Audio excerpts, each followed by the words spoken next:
Shalom pemirsa semua, jumpa lagi bersama saya Stefanisa. Dan apa kabarnya pemirsa sepanjang hari ini? Ya, yang pasti selalu kita dilindungi Tuhan dan dijagai Tuhan dan selalu diberkati Tuhan karena setiap hari selalu baru berkatnya buat kita semua. Amin. Dan saat ini kita masuk di hari ke-63 di kitab Injil Lukas pasal 22. Saya akan segera membacakan dan juga pemirsa mendengarkan firman Tuhan ini.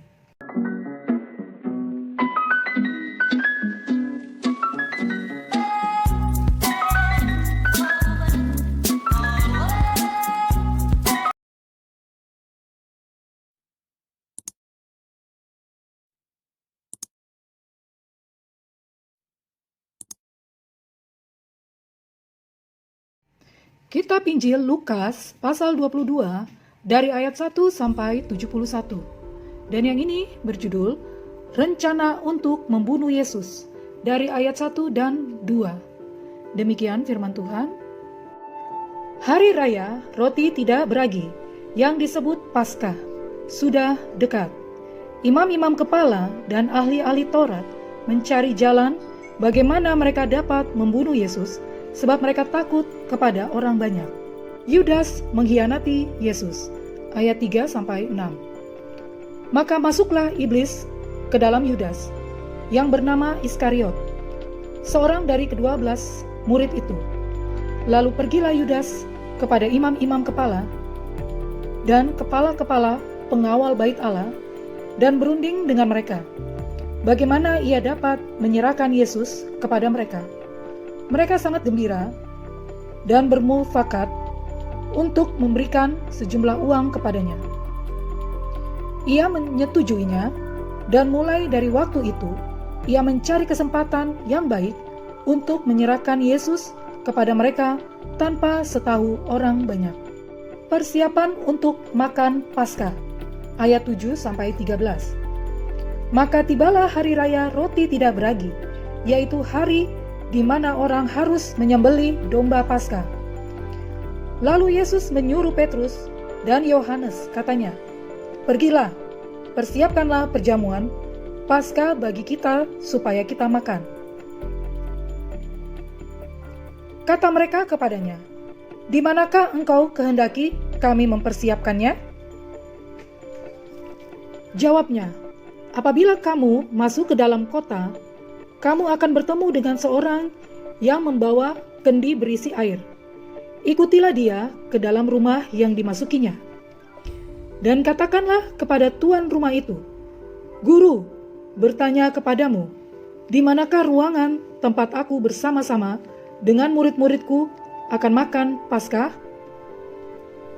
Lalu orang itu akan menunjukkan kepadamu sebuah ruangan atas yang besar yang sudah lengkap. Disitulah kamu harus mempersiapkannya."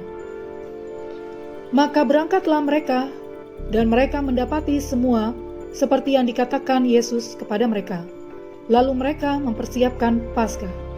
Penetapan perjamuan malam, ayat 14-23. Ketika tiba saatnya, Yesus duduk makan bersama-sama dengan rasul-rasulnya. Katanya kepada mereka, "Aku sangat rindu makan Paskah ini bersama-sama dengan kamu, sebelum aku menderita.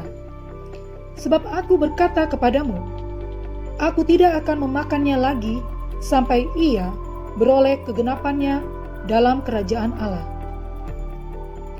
Kemudian ia mengambil sebuah cawan, mengucap syukur, lalu berkata, "Ambillah ini dan bagikanlah di antara kamu. Sebab aku berkata kepada kamu, mulai dari sekarang ini, aku tidak akan minum lagi hasil pokok anggur sampai kerajaan Allah telah datang." Lalu ia mengambil roti, mengucap syukur, memecah-mecahkannya, dan memberikannya kepada mereka. Katanya, "Inilah tubuhku yang diserahkan bagi kamu. Perbuatlah ini menjadi peringatan akan aku." Demikian juga dibuatnya dengan cawan sesudah makan. Ia berkata, "Cawan ini adalah perjanjian baru oleh darahku yang ditumpahkan bagi kamu. Tetapi lihat, tangan orang yang menyerahkan aku ada bersama dengan aku di meja ini. Sebab Anak Manusia memang akan pergi seperti yang telah ditetapkan. Akan tetapi celakalah orang yang olehnya ia diserahkan. Lalu mulailah mereka mempersoalkan siapa di antara mereka yang akan berbuat demikian. Percakapan waktu perjamuan malam, ayat 24-38. Terjadilah juga pertengkaran di antara murid-murid Yesus. Siapakah yang dapat dianggap terbesar di antara mereka? Yesus berkata kepada mereka, raja-raja, bangsa-bangsa memerintah rakyat mereka, dan orang-orang yang menjalankan kuasa atas mereka disebut pelindung-pelindung.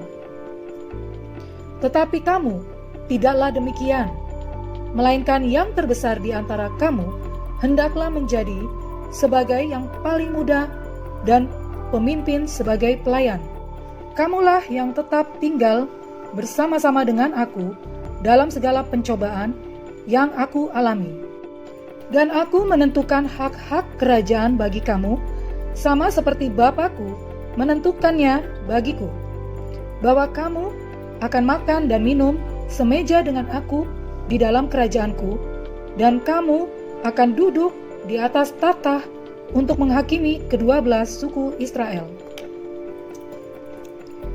Simon, Simon, lihat, iblis telah menuntut untuk menampi kamu seperti gandum. Tetapi aku telah berdoa untuk engkau, supaya imanmu jangan gugur. Dan engkau, jikalau engkau sudah insaf, kuatkanlah saudara-saudaramu.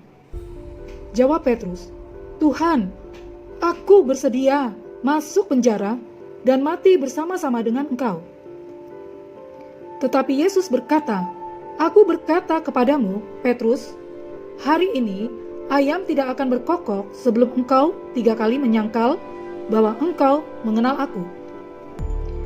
Lalu ia berkata kepada mereka, ketika aku mengutus kamu dengan tiada membawa pundi-pundi, bekal dan kasut, adakah kamu kekurangan apa-apa? Jawab mereka, suatu pun tidak. Katanya kepada mereka, tetapi sekarang ini, siapa yang mempunyai pundi-pundi, hendaklah ia membawanya. Demikian juga yang mempunyai bekal, dan siapa yang tidak mempunyainya, hendaklah ia menjual jubahnya dan membeli pedang. Sebab aku berkata kepada kamu, bahwa nas kitab suci ini harus digenapi padaku.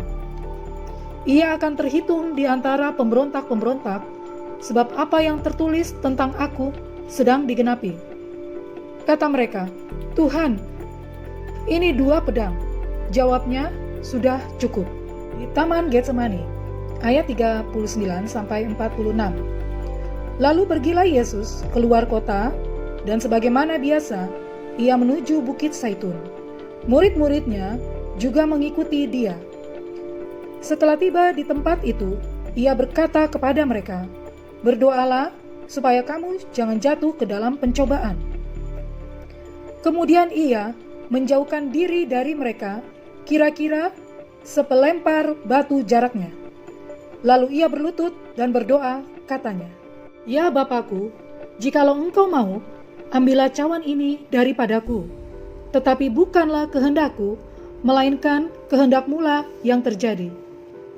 Maka seorang malaikat dari langit menampakkan diri kepadanya untuk memberi kekuatan kepadanya.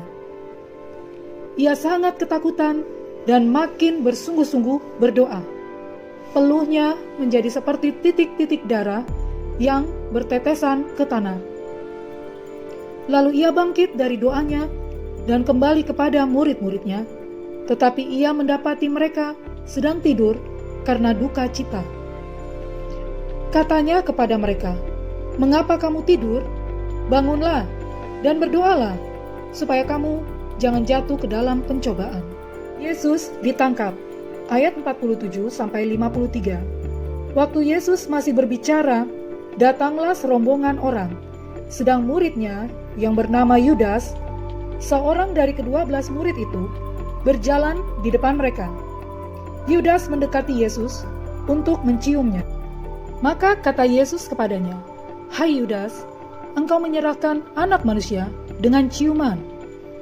Ketika mereka yang bersama-sama dengan Yesus melihat apa yang akan terjadi, berkatalah mereka, "Tuhan, mestikah kami menyerang mereka dengan pedang?" Dan seorang dari mereka menyerang hamba imam besar sehingga putus telinga kanannya. Tetapi Yesus berkata, "Sudahlah itu." Lalu ia menjamah telinga orang itu dan menyembuhkannya.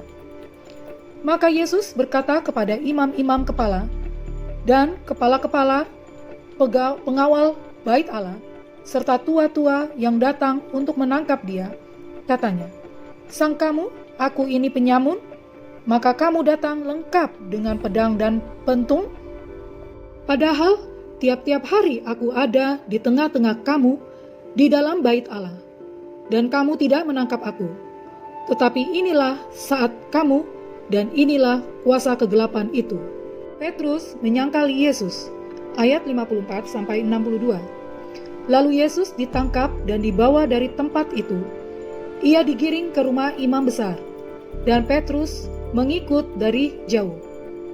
Di tengah-tengah halaman rumah itu, orang memasang api, dan mereka duduk mengelilinginya. Petrus juga duduk di tengah-tengah mereka. Seorang hamba perempuan melihat dia duduk dekat api, ia mengamat-ngamatinya, lalu berkata, "Juga orang ini bersama-sama dengan dia." Tetapi Petrus menyangkal, katanya, "Bukan, aku tidak kenal dia." Tidak berapa lama kemudian, seorang lain melihat dia, lalu berkata, "Engkau juga seorang dari mereka." Tetapi Petrus berkata, "Bukan, aku tidak." Dan kira-kira sejam kemudian, seorang lain berkata dengan tegas, "Sungguh, orang ini juga bersama-sama dengan dia, sebab ia juga orang Galilea." Tetapi Petrus berkata, "Bukan, aku tidak tahu apa yang engkau katakan." Seketika itu juga, sementara ia berkata, berkokoklah ayam. Lalu berpalinglah Tuhan memandang Petrus. Maka teringatlah Petrus bahwa Tuhan telah berkata kepadanya, "Sebelum ayam berkokok pada hari ini, engkau telah 3 kali menyangkal aku." Lalu ia pergi keluar dan menangis dengan sedihnya. Yesus di hadapan Mahkamah Agama. Ayat 63-71. Dan orang-orang yang menahan Yesus mengolok-ngolokkan dia dan memukulinya. Mereka menutupi mukanya dan bertanya, "Cobalah katakan, siapakah yang memukul engkau?" Dan banyak lagi hujat yang diucapkan mereka kepadanya. Dan setelah hari siang, berkumpullah sidang para tua-tua bangsa Yahudi dan imam-imam kepala dan ahli-ahli Taurat. Lalu mereka menghadapkan dia ke mahkamah agama mereka. Katanya, "Jikalau engkau adalah Mesias, katakanlah kepada kami." Jawab Yesus, "Sekalipun aku mengatakannya kepada kamu, namun kamu tidak akan percaya. Dan sekalipun aku bertanya sesuatu kepada kamu, namun kamu tidak akan menjawab. Mulai sekarang, Anak Manusia sudah duduk di sebelah kanan Allah yang Maha Kuasa." Kata mereka semua, "Kalau begitu, engkau ini Anak Allah?" Jawab Yesus, "Kamu sendiri mengatakan bahwa akulah Anak Allah." Lalu kata mereka, "Untuk apa kita perlu kesaksian lagi?